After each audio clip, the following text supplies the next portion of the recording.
Welcome to our channel, Ray and V's Y Lab.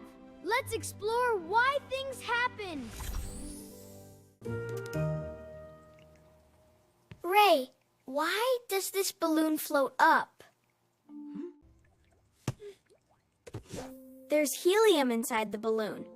Helium is lighter than the air around us, so the balloon floats up.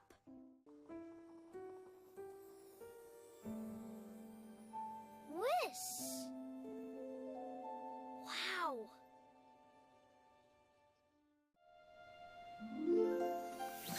Science helps us understand why things happen. Thanks for exploring with us. See you next time. Subscribe and tell us your why question.